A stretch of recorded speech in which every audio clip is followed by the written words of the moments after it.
Before we jump into this episode, I want to invite you to join our community to help you become a better steward, scale to billions, and ultimately give more or all of it away. All I want you to do is to click the subscribe button right now. I love your support. It's incredible to see your comments, and we're just getting started. I can't wait to go on this journey with you.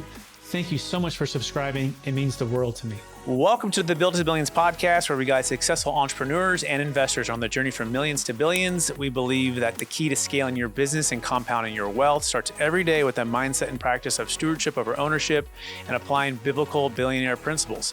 Our ultimate goal to help you scale and compound your wealth and life so you can give more or all of it away to help MVPs.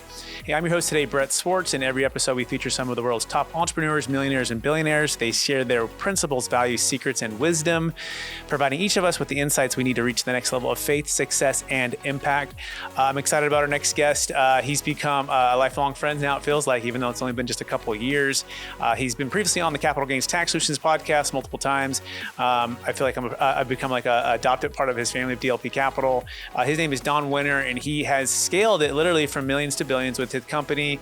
But more than that, he has a heart and faith and focus on making a bigger impact in this world in so many ways. Please welcome to the show with me, Don Wenner. Don, how are we doing? Doing great. Thanks for having me on the show. Absolutely. It's always an honor to spend time with you and to have you on the show. Can you share a time when you had to, perhaps put more or a huge amount on the line and for what you believed in? What was the outcome? Yeah. And how has the Lord helped you through that, right? Like a Shadrach, Meshach, Abednego kind of a moment. Yeah.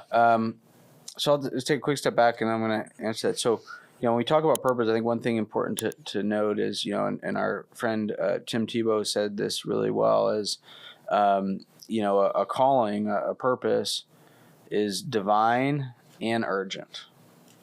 And so if your purpose is your purpose, it's not only divine, but it's urgent, right? There's urgency to take action. There's urgency to grow. There's urgency to provide the product, the service, the solution, to provide the impact that you have, right? There's real pressure that you have to do this. There's not an option of failure. There's an option of not moving forward. You have to do so and do so now. So to answer your question, so I've certainly had a number of cases of being in situations where being true to our values, being true to what we're called to do, being true to my faith has presented decisions that were painful in the short term, right? I've had situations where we've had to part with leaders that was painful to the organization, but knew we're not living in alignment with our values, and became very costly, not just in lost opportunities, but in legal actions, right? I've had to deal with it. I don't want anybody to get confused that being faith forward in an organization will come with challenges. It will come with hate. It will come, the devil will attack, right? And I've had some very costly financial, but what's, when you know that you're a steward, not an owner, right? At the end of the day, I'm giving what's his, not mine.